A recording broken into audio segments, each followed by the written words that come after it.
Ikasampung Kabanata. Sinugo ni Jesus ang kanyang 72 tagasunod. Pagkatapos nito, pumili pa ang Panginoon ng 72 tagasunod, at sinugo ang mga ito ng dala-dalawa sa mga bayan at sa iba pang mga lugar na pupuntahan niya. Sinabi niya sa kanila, "Marami ang aanihin ngunit kakaunti ang tagapag-ani. Kaya idalangin ninyo sa Panginoon na siyang may-ari ng anihin, na magpadala siya ng mga tagapag-ani. Sige, lumakad na kayo. Ngunit mag-ingat kayo, dahil tulad kayo ng mga tupang isinugo ko sa mga lobo. Huwag kayong magdala ng pitaka, bag o sandalyas, at huwag kayong mag-aksaya ng panahon sa pakikipagbatian sa daan. Pagpasok nyo sa alinmang bahay, sabihin muna ninyo, maghari nawa ang kapayapaan sa tahanang ito.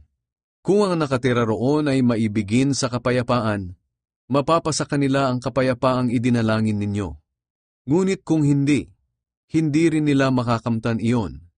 Manatili kayo sa bahay na tinutuluyan ninyo. Huwag kayong magpalipat-lipat ng bahay.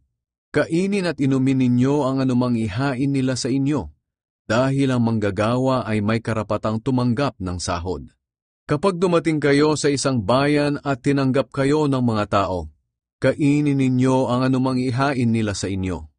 Pagalingin ninyo ang mga may sakit doon, at sabihin ninyo sa kanila na malapit na ang paghahari ng Diyos sa kanila. Ngunit kung ayaw kayong tanggapin sa isang bayan, umalis kayo, at habang naglalakad kayo sa lansangan nila ay sabihin ninyo, kahit ang alikabok ng bayan ninyo na dumidikit sa mga paa namin, ay ipinapagpag namin bilang babala sa inyo. Ngunit dapat ninyong malaman na malapit na ang paghahari ng Diyos.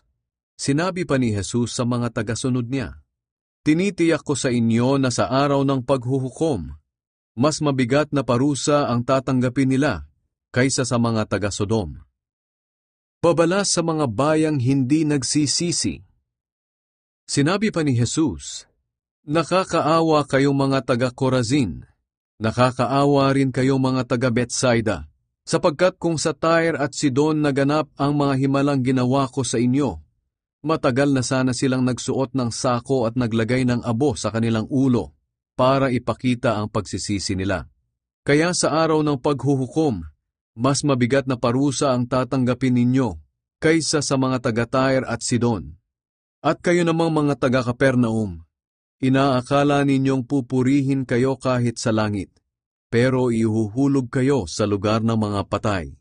Pagkatapos, sinabi ni Jesus sa mga sinugo niya, ang nakikinig sa inyo ay nakikinig sa akin, ang nagtatakwil sa inyo ay nagtatakwil sa akin, at ang nagtatakwil sa akin ay nagtatakwil sa nagsugo sa akin.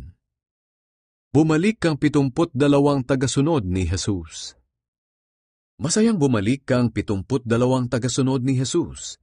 Sinabi nila sa kanya, Panginoon, kahit po ang masasamang espiritu ay sumusunod sa amin kapag inutusan namin sila sa pangalan niyo. Sinabi ni Jesus sa kanila, nakita kong nahulog si Satanas mula sa langit na parang kidlat. Binigyan ko kayo ng kapangyarihang daigin ng masasamang espiritu at ang lahat ng kapangyarihan ng kaaway nating si Satanas. At walang anumang makapipinsala sa inyo. Ganoon paman, huwag kayong matuwa dahil napapasunod ninyo ang masasamang espiritu, kundi matuwa kayo dahil nakasulat sa langit ang pangalan ninyo.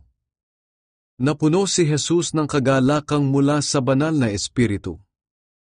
Nang oras ding iyon, napuno si Jesus ng kagalakang mula sa banal na espiritu.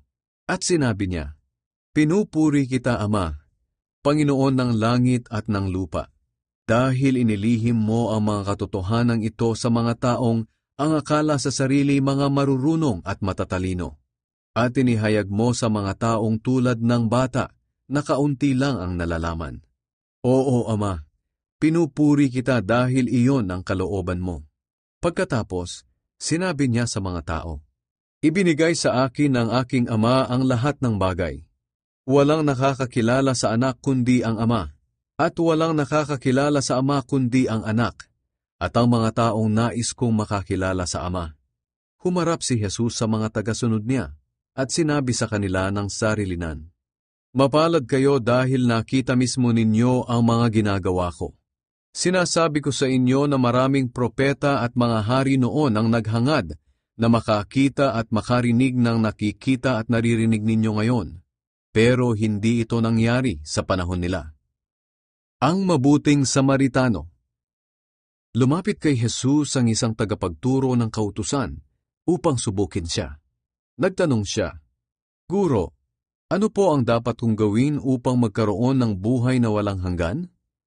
Sumagot si Jesus, "Ano ang nakasulat sa kautusan? Ano ang nababasa mo roon?" Sumagot ang lalaki, "Mahalin mo ang Panginoon mong Diyos ng buong puso, ng buong kaluluwa, ng buong lakas at ng buong pag-iisip. At mahalin mo ang iyong kapwa tulad ng pagmamahal mo sa iyong sarili." "Tama ang sagot mo," sabi ni Jesus. "Gawin mo iyan at magkakaroon ka ng buhay na walang hanggan."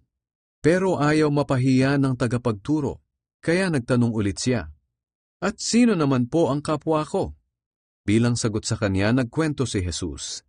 May isang taong papunta sa Jericho galing sa Jerusalem. Habang naglalakad siya, hinarang siya ng mga tulisan. Kinuha nila ang mga dala niya, pati na ang suot niya.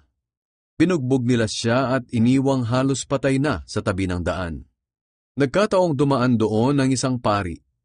Nang makita niya ang taong nakahandusay, lumihis siya at nagpatuloy sa kanyang paglalakad. Napadaan din ang isang Levita at nakita niya ang tao, pero lumihis din siya sa kabilang daan at nagpatuloy sa kanyang paglalakad. Pero may isang Samaritanong naglalakbay na napadaan doon. Nakita niya ang taong nakahandusay at naawa siya. Nilapitan niya ang lalaki. Hinugasan ng alak ang sugat, binuhusan ng langis, at saka binendahan. Pagkatapos, isinakay niya ang tao sa sinasakyan niyang hayop, dinala sa bahay panuluyan, at inalagaan doon. Kinabukasan, binigyan ng Samaritano ng pera ang may-ari ng bahay panuluyan at sinabi, "Alagaan mo siya at kung kulang pa yan sa magagastos mo, ay babayaran kita pagbalik ko." Nagtanong ngayon si Jesus sa tagapagturo ng kautusan, "Sa palagay mo, sino sa tatlong ito ang nagpakita na siya ang tunay na kapwa-tao ng biktima ng mga tulisan?" Sumagot siya, "Ang tao pong nagpakita ng awa sa kanya." Sinabi sa kanya ni Jesus, "Lumakad ka at ganoon din ang gawin mo." Dumalaw si Jesus kina Marta at Maria. Nagpatuloy si Jesus at ang mga tagasunod niya sa paglalakbay at dumating sila sa isang nayon. May isang babae roon na ang pangalan ay Marta. Malugod niyang tinanggap sina Jesus sa kanyang tahanan. Si Marta ay may kapatid na ang pangalan ay Maria. Naupo si Maria sa paanan ng Panginoon at nakinig sa itinuturo niya. Pero si Marta ay abalang-abala sa paghahanda niya, kaya lumapit siya kay Jesus at sinabi, "Panginoon, baliwala po ba sa inyo na nakaupo lang diyan ang kapatid ko at hinahayaang ako ang gumawa ng lahat? Sabihin niyo naman po sa kanya na tulungan niya ako." Pero sinagot siya ng Panginoon, "Marta, Marta, hindi ka mapalagay at abalang-abala ka sa maraming bagay. Ngunit isang bagay lang ang kailangan, at ito ang pinili ni Maria. Mas mabuti ito at walang makakakuha nito sa kanya."